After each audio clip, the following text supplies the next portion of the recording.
जय हिंद दोस्तों, स्वागत है आपका एक बार फिर से मेरे YouTube channel supreme math by Rishi में। उम्मीद करता हूं कि आप सभी स्वस्थ होंगे। आज हमारी मैथ टेस्ट सीरीज का ये 5वां दिन है। ठीक है, चलिए शुरू करते हैं। कोई धन एक निश्चित दर से 8 साल में 2 गुना हो जाता है, तो उसी दर से कितने समय में 3 गुना हो जाएगा? ऐसा ही क्वेश्चन यहाँ पर ये साधारण ब्याज का दे रखे हैं। यहाँ पर अगर चक्रवृद्धि ब्याज में भी सेम क्वेश्चन पूछ लेता है कंपाउंड इंटरेस्ट का कि इतने साल में 3 गुना हो जाता है, तो 9 गुना कितने साल में होगा? दोनों को करने का तरीका अलग अलग है। देखो, कोई धन एक निश्चित दर से 8 साल में 2 गुना हो जाता है, तो उसी दर से कितने समय में 3 गुना हो जाएगा? यहाँ पर दूसरे क्वेश्चन में देखो, चक्रवृद्धि ब्याज की दर से 3 वर्ष में कितना हो रहा है? 3 गुना हो रहा है। तो यहाँ पर चक्रवृद्धि ब्याज का जिक्र नहीं है, तो इसका मतलब ये क्वेश्चन साधारण ब्याज का है। ठीक है, तो इसका एक फार्मूला होता है P-1 इंटू बटे Q-1 और गुणा में टाइम। अब देखो, 8 साल में 2 गुना हो जाता है, तो यहाँ पर ये है Q की वैल्यू है ये 2 गुना हो जाता है, तो 2-1 अपॉन, यहाँ पर देखो 3 गुना हो जाएगा। ये P की वैल्यू क्या हो जाएगी? यहाँ पर 3 गुना हो जाएगा, और गुणा में टाइम कितना है? 8 वर्ष। तो बस इसको सोल्व करेंगे तो ये 3 में से 1 गया कितना? 2, और 2 में से 1 गया कितना? 1।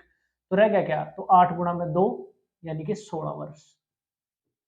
16 साल में वो कितने गुना हो जाएगा? 3 गुना हो जाएगा। ठीक है, P की वैल्यू यहाँ पर क्या है? 3 गुना हो जाएगा वो वाली, और Q की वैल्यू कितनी है? 2 गुना वाली। ठीक है, अब बात करते हैं इसकी। चक्रवृद्धि ब्याज की दर से 3 साल में 3 गुना हो जाता है। देखो, चक्रवृद्धि ब्याज का मैंने क्या बताया था, ये कोई चक्र अमाउंट या कोई प्रिंसिपल है, 3 वर्ष में कितना हो जाता है? 3 गुना। तो इसका मतलब अगले 3 वर्ष में कितना होगा? ये 9 गुना हो जाएगा। अगले 3 वर्ष में कितने गुना? 27 गुना।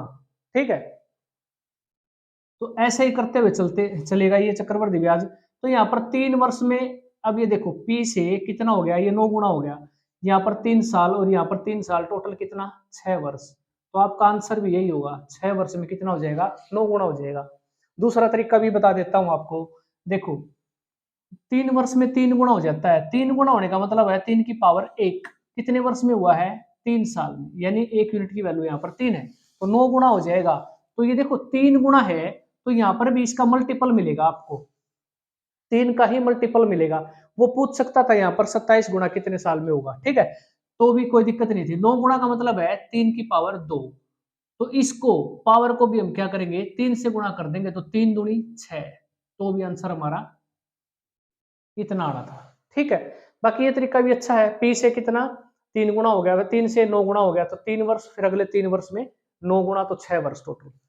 दो संख्याओं का योग 40 है और अंतर 8 है, तो बड़ी संख्या और छोटी संख्या कैसे ज्ञात करेंगे? 40 और 8 इसको जोड़ देंगे, कितना हो जाएगा? 48, और 2 से डिवाइड कर देंगे, तो जो आंसर आएगा ना वो बड़ी संख्या हो जाएगी, 24। एक बार 40 में से 8 माइनस कर देंगे, कितना हो जाएगा? 32। यहाँ लिख देता हूँ 32। इसको 2 से डिवाइड कर देंगे तो वो छोटी संख्या हो जाएगी। ऐसे निकाल लेंगे। यदि एक संख्या को 296 से भाग देने पर शेष 75 प्राप्त होता है, 75 जो शेष प्राप्त होता है, इसी संख्या को अगर 37 से भाग दे तो ये जो शेष प्राप्त हुआ था ना, इसको ही हम डिवाइड कर देंगे 37 से। अगर हम इसको 37 से डिवाइड करेंगे तो 37 दूनी 74, तो शेष क्या बचेगा? 1। आपका आंसर आ जाएगा। ठीक है, 5,000 रुपए के धन का 2 वर्ष का साधारण ब्याज और चक्रवृद्धि ब्याज का अंतर 72 रुपए है, तो दर ज्ञात करनी है। मोस्ट इंपोर्टेंट क्वेश्चन है ये, फार्मूला याद रख लेना। R is equal to D का मतलब है डिफरेंस, P का मतलब है प्रिंसिपल यानी मूलधन 5,000 रुपए, D कितना है? डिफरेंस यानी 72,000। बस रखना है, यहाँ पर रख के देखो एक बार, यहाँ पर रख लेते हैं। R इज इक्वल टू, देखो D का मतलब है डिफरेंस, कितना है? 72, अपॉन P का मतलब है प्रिंसिपल यानी कि मूलधन 5,000। इसको ऐसे अंडरूट और मल्टीप्लाई बाई 100, 2 से काटो, 2 तिया 6 और 2 छिके 12। ठीक है, 2 से काटेंगे तो ये 2500।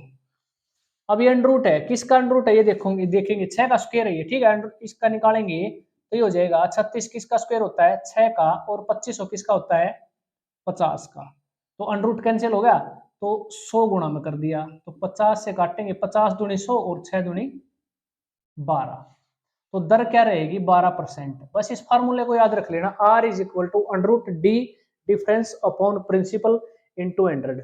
ये क्वेश्चन आपका पूछा जाता है, अंडरूट 3 अंडरूट 3 अंडरूट 3, यहाँ पर मल्टीप्लाई है और इन्फिनिटी तक जा रहा है।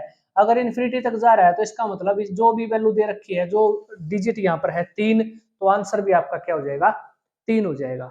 अगर यहाँ पर 5 दे रखा होता तो 5 ही आंसर होता। जो भी गिवन वैल्यू है वो इन्फिनिटी तक जा रही है और यहाँ पर मल्टीप्लाई है, ठीक है, तो उसका आंसर वही होगा संख्या। नेक्स्ट क्वेश्चन देखो,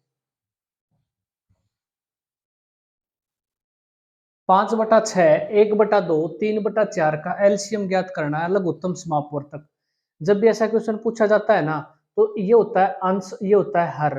तो एलसीएम पूछा है तो अंश का निकालेंगे सबसे पहले, क्या निकालेंगे, एलसीएम, और हर का निकाल देंगे एचसीएफ यानी कि महत्तम समापवर्तक। दूसरा क्वेश्चन में दे रखा है एचसीएफ ज्ञात करना है, तो अंश का निकालेंगे ऊपर वाले का एचसीएफ, नीचे वाले का एलसीएम, क्योंकि ये फ्रैक्शन में गिवन है तो फ्रैक्शन में ऐसे निकालते हैं हम, ठीक है। इसका देखो 5/6, 1/2, 3/4 का अगर एलसीएम निकालना है तो 5, 1 और 3 इनका तो निकालेंगे एलसीएम। एलसीएम क्या हो जाएगा, 5, 1, 3 का 15, यहाँ लिख देता हूँ, ये हो जाएगा 15। और नीचे वाला जो हर है इसका निकालेंगे 6, 2 और 4, इसका निकाल देंगे महत्तम समापवर्तक। मैंने क्या बताया था, किसी भी बड़ी संख्या को छोटी संख्या से भाग देगा, देख लेना, तो उससे आपको पता चल जाएगा। इसका एचसीएफ आ जाएगा नीचे वाले का 2, तो ये आंसर हो जाएगा। इसी प्रकार हम यहाँ पर महत्तम समापवर्तक निकालेंगे, ऊपर वाली संख्याओं का निकालेंगे महत्तम समापवर्तक। 2, 3 और 4 का महत्तम समापवर्तक होता है 1, मैंने कई बार बता दिया आपको कैसे निकालना है। और नीचे वाला जो हर है इसका निकाल देंगे लघुत्तम समापवर्तक। इसका लघुत्तम समापवर्तक हो जाएगा 5 चौका 20 तिया 60, ये हो जाएगा, ठीक है। तो आंसर आ जाएगा सीधा आपका। ये क्वेश्चन देखने में आपको मजाक लग सकता है, लेकिन ये ऐसा क्वेश्चन पूछा गया है एचएसएससी हेड कांस्टेबल 2021 में। इसका आंसर आपने बताना है। ऑप्शन में 9 गिवन था, एक 8 गिवन था, और एक 11 गिवन था, और एक था 0, कुछ ऐसे थे। 4 ऑप्शन गिवन थे यहाँ पर। एक व्यक्ति के पास 17 भेड़ें थी सभी, लेकिन 9 मर गई, तो अब उसके पास कितनी भेड़ें बाकी हैं। इन ये ऑप्शन गिवन है 9, 8, 11 और 0, इनमें से आपने एक बताना है। ये आपके लिए क्वेश्चन है, ठीक है।